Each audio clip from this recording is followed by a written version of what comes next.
Hay un momento silencioso en el que te das cuenta de que estás cansado de intentar que todo salga bien. No es cansancio físico, es algo más profundo, como si la mente nunca hubiera tenido permiso para descansar. Planeas, prevés, corriges, ajustas, sostienes todo. Y aún así la sensación es que la vida se escapa entre los dedos, como si mientras más intentas organizarlo todo, más confuso se vuelve. Tal vez el problema nunca fue la falta de esfuerzo. Tal vez sea justamente el exceso de él. Existe una inteligencia operando antes de tu pensamiento, antes de tu voluntad, antes de tu intento de control. Y mientras más intervienes, más ruido creas en ese movimiento. Lo que pocos perciben, hasta que es tarde, es que la vida no pide vigilancia constante. Pide escucha. Cuando intentas controlar, te contraes. Cuando te contraes, pierdes sensibilidad. Y cuando pierdes sensibilidad, no percibes que el flujo nunca se detuvo. Simplemente dejó de pasar a través de ti. Lo que está a punto de revelarse acá no es una técnica ni un camino nuevo. Es el reconocimiento de algo que siempre estuvo activo, esperando solo que dejes de interferir. Antes de avanzar, si este contenido resonó dentro de ti, suscríbete al canal, dale like y comenta. No como un hábito automático, sino como confirmación de lo que ya está en movimiento. El origen del control. En algún punto de tu vida aprendiste que necesitabas mantener todo bajo control para sobrevivir. No fue una decisión consciente, fue un ajuste silencioso. Te diste cuenta de que prever era más seguro que confiar, que anticipar el dolor parecía mejor que sentirlo, que controlar el escenario daba la ilusión de protección. Y así, poco a poco, el control dejó de ser una herramienta ocasional y se convirtió en una postura permanente frente a la existencia. El problema es que la vida no responde bien a la vigilancia constante. Se cierra, se endurece, se escapa. El intento de controlar la vida es, en el fondo, un intento de eliminar la incertidumbre. Pero la incertidumbre no es un defecto del mundo, es el tejido mismo de lo real. Todo lo que está vivo se mueve sin garantías. El esfuerzo por salvar el mañana nace del miedo de que el presente no sea suficiente. Y ese esfuerzo cobra un precio alto: ansiedad crónica, tensión corporal, una mente que nunca silencia. Mientras más intentas garantizar que nada salga de su lugar, menos sensible te vuelves a lo que está pasando ahora. El foco se desplaza de vivir a administrar.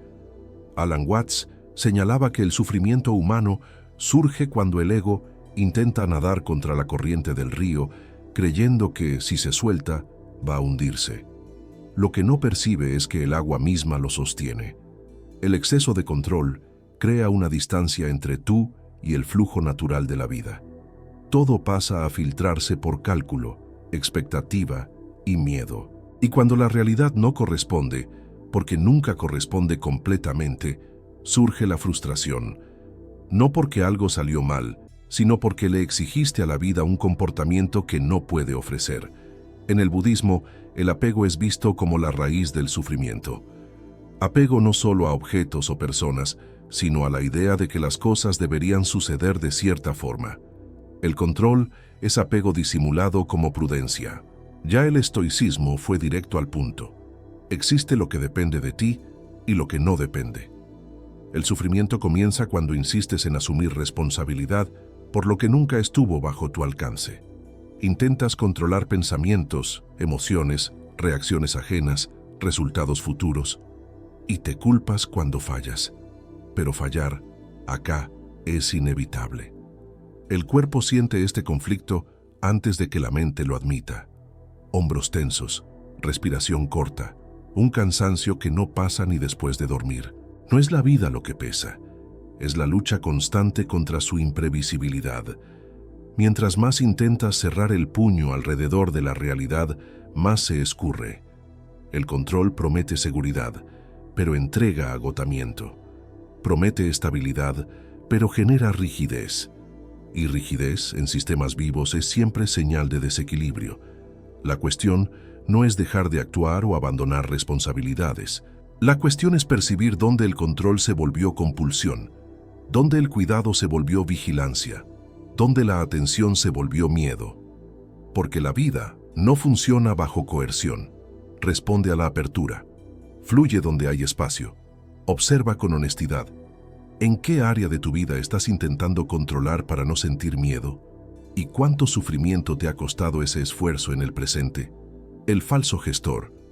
Existe una entidad silenciosa dentro de ti que cree estar al mando. Comenta todo, evalúa todo, explica todo. Dice, yo decidí, debí haberlo hecho diferente, yo lo arruiné, yo lo logré. Este personaje interno se presenta como el gerente de tu vida, como si la existencia fuera una empresa que necesita ser administrada con rigor. Pero cuando observas con suficiente atención, algo comienza a deshacerse.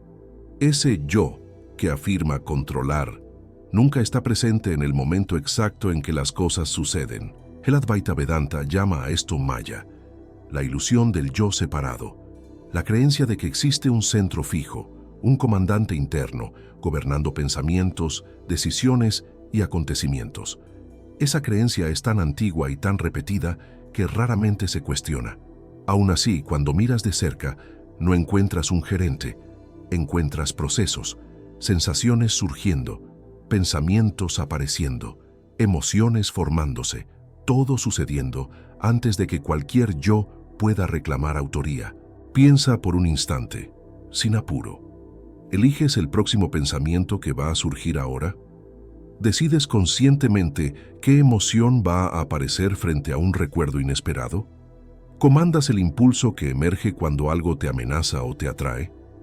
La respuesta honesta es incómoda, no. Los pensamientos surgen, las emociones aparecen, el cuerpo reacciona.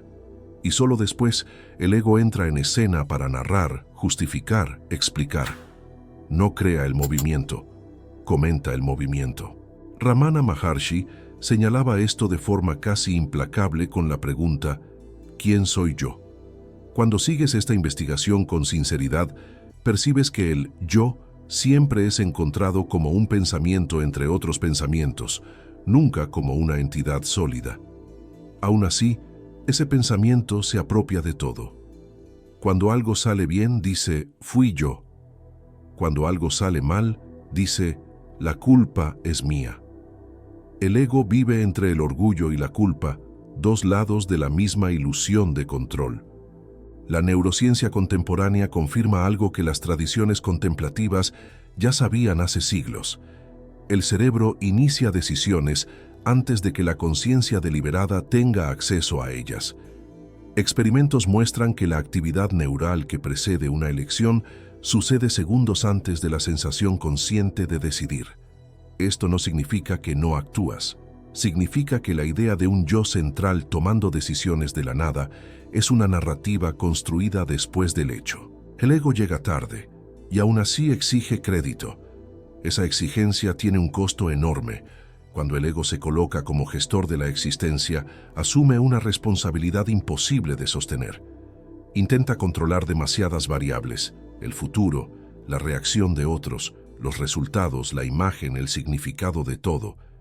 Y cuando inevitablemente falla, porque fallar acá es estructural, surge la ansiedad, la culpa, la sensación de inadecuación.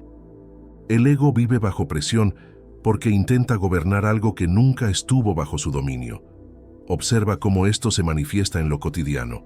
Revives mentalmente conversaciones que ya pasaron, intentando corregir lo que fue dicho. Anticipas escenarios futuros, ensayando respuestas para situaciones que tal vez nunca sucedan.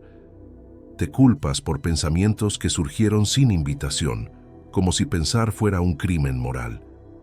El ego cree que debería tener control hasta sobre el flujo interno de la mente, pero la mente no fue hecha para obedecer, fue hecha para surgir. El problema no es la existencia del ego como función práctica, organiza, nombra, comunica. El problema comienza cuando se presenta como el centro de la realidad, cuando cree que sin su control constante, todo se derrumba. Esa creencia crea una tensión de fondo permanente, como si siempre llegaras tarde para evitar un desastre invisible. El cuerpo entra en estado de alerta crónico. La mente nunca descansa. La vida se vuelve una tarea. Existe algo profundamente liberador y al mismo tiempo atemorizante en reconocer que la mayor parte de tu vida sucede sin que decidas nada. La respiración continúa cuando duermes. El corazón late sin pedir permiso. La cicatrización sucede sin planificación. Hasta muchos encuentros, oportunidades y rupturas surgen fuera de tu control directo. Aún así, todo se organiza. Algo sabe cómo hacerlo. Algo opera.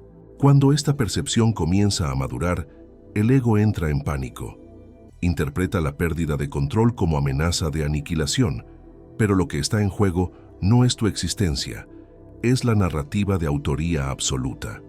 Soltar al falso gestor no significa volverte pasivo o irresponsable. Significa dejar de cargar un peso que nunca fue tuyo. Significa devolverle a la vida lo que siempre le perteneció.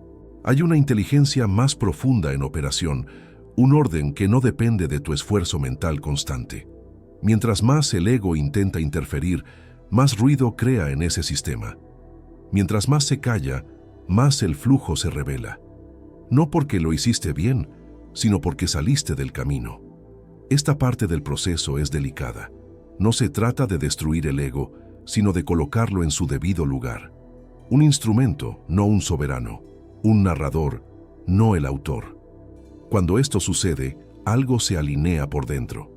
La responsabilidad se vuelve más liviana. La acción se vuelve más directa.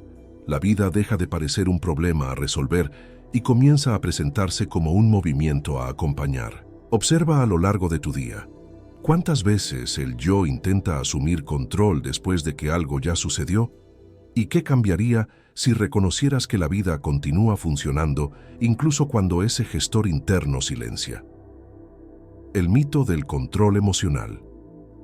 Existe un malentendido silencioso que atraviesa casi toda la experiencia humana. La idea de que las emociones necesitan ser controladas para que la vida funcione. Desde temprano, aprendes que algunas emociones son aceptables y otras no. Que sentir demasiado es debilidad. Que demostrar rabia es peligro.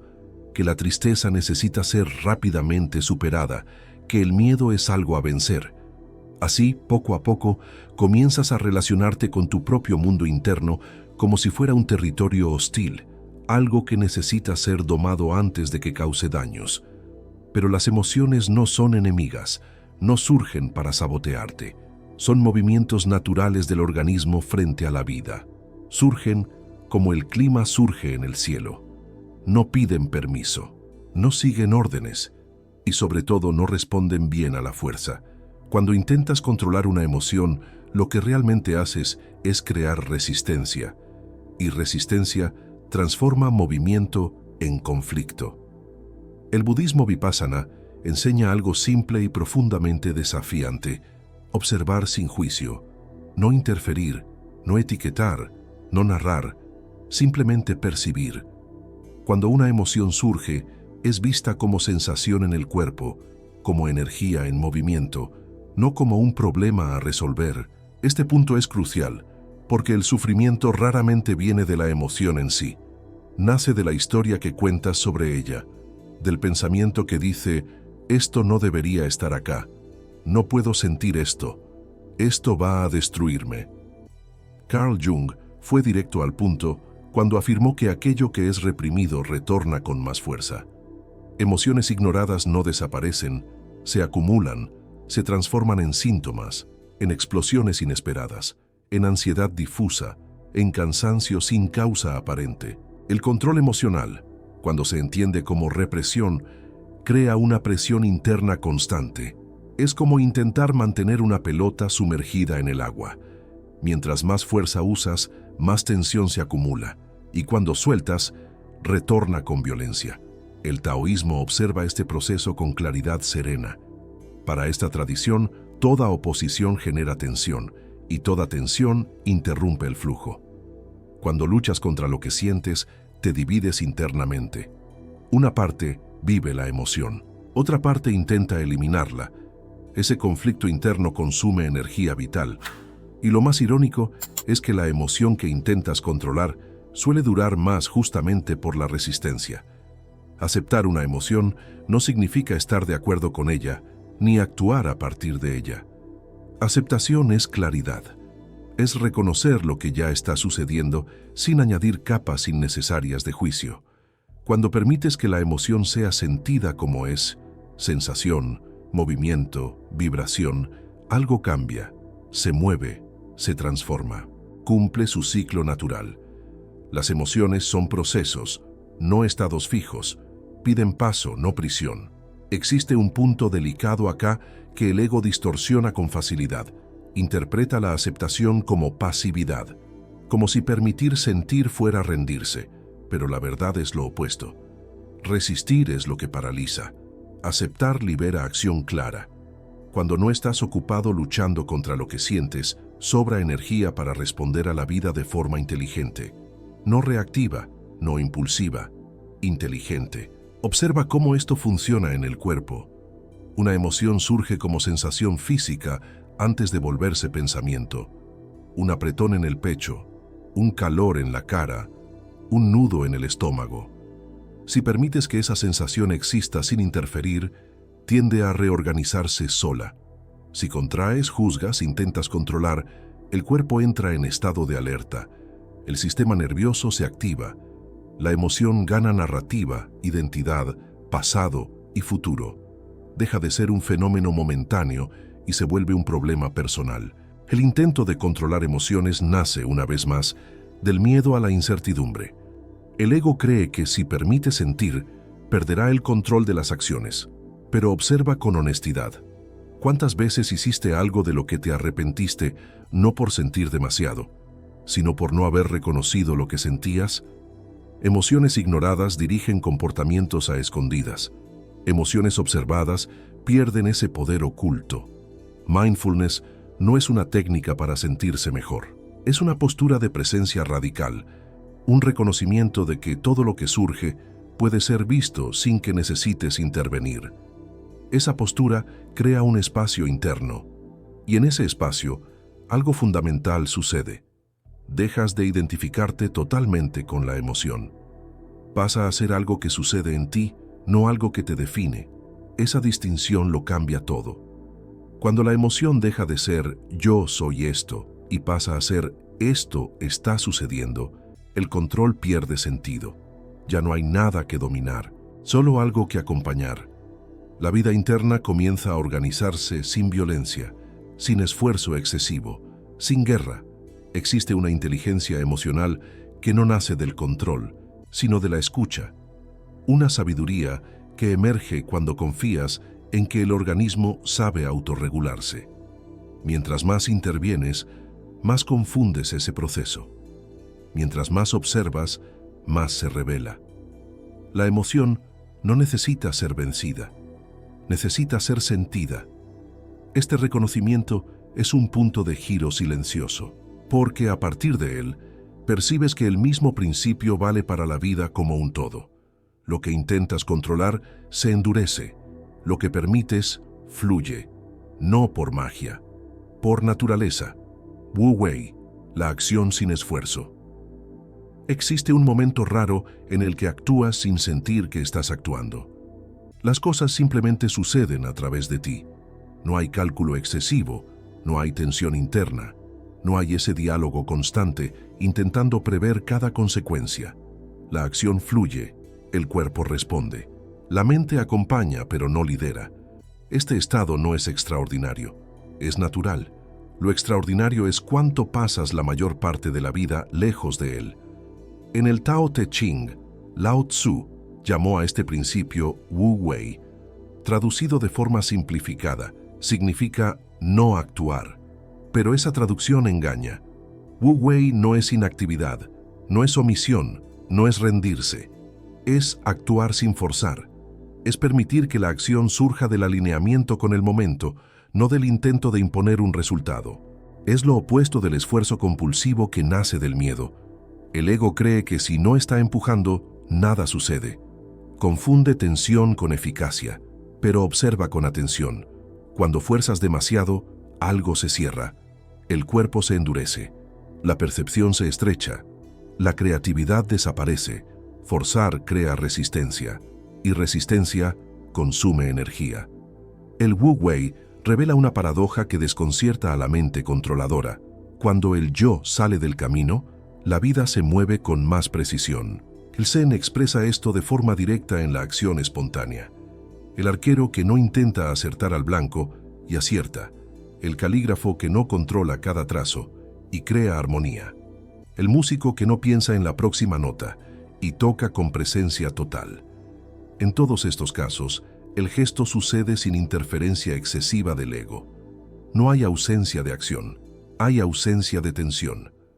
En la psicología contemporánea, Mihaly Csikszentmihalyi describió este estado como flow, un estado de inmersión total en el que el sentido del tiempo se disuelve, la autoconciencia disminuye y la acción se vuelve continua. Lo que raramente se enfatiza es que el flow no surge cuando intentas entrar en él. Surge cuando dejas de intentar controlar el proceso, cuando la atención está entera en el ahora, sin expectativa rígida de resultado. Este punto es esencial. El control está siempre en el futuro. Intenta garantizar algo que aún no existe. El Wu Wei está presente. Responde a lo que ya está sucediendo. Cuando actúas a partir del presente, la acción se vuelve adecuada. Cuando actúas a partir del miedo al futuro, la acción se vuelve excesiva o defensiva. La vida responde de forma diferente a cada una de estas posturas. Existe una memoria corporal de este estado en ti, tal vez en un momento creativo, en una conversación fluida, en un trabajo hecho con facilidad inesperada, en un gesto de cuidado que surgió sin esfuerzo. En esos instantes, no estabas intentando ser eficiente, estabas disponible, y la eficiencia apareció como consecuencia, no como objetivo. El ego resiste este entendimiento porque pierde protagonismo. En el Wu Wei no hay un yo reclamando autoría, hay solo acción sucediendo. Esto es vivido por el ego como amenaza, porque su identidad depende de la sensación de control. Pero lo que se pierde acá no es la capacidad de actuar, es la necesidad de forzar, y esa pérdida es liberadora. Forzar es un intento de corregir la vida. Fluir es una forma de cooperar con ella. El Wu Wei no significa que nunca enfrentas desafíos, significa que no creas desafíos adicionales intentando controlar cada detalle. La acción sin esfuerzo no es ausencia de intensidad, es intensidad sin tensión. Observa cómo esto se aplica a las decisiones. Cuando intentas decidir algo a partir de la ansiedad, entras en loops mentales interminables. Cuando la decisión surge de un estado más calmo, parece obvia, no porque pensaste mejor, sino porque dejaste de interferir. La claridad no viene del exceso de análisis, emerge cuando el ruido disminuye. El Wu Wei exige confianza, pero no una confianza ciega, una confianza experiencial. Confías porque observas que, cuando no fuerzas, las cosas se organizan. Confías porque reconoces patrones, porque percibes que el organismo sabe responder, que la vida no necesita ser empujada todo el tiempo. Esta postura transforma la relación con el hacer. El trabajo deja de ser un campo de batalla y se vuelve un espacio de expresión. Las relaciones dejan de ser un juego de control y se vuelven encuentros vivos. La propia identidad se flexibiliza. Ya no necesitas probar nada para existir. Participas. Hay un silencio interno que acompaña al Wu Wei. No es ausencia de pensamiento, sino ausencia de interferencia compulsiva. En ese silencio, la acción encuentra su ritmo. El tiempo desacelera. La sensación de esfuerzo disminuye.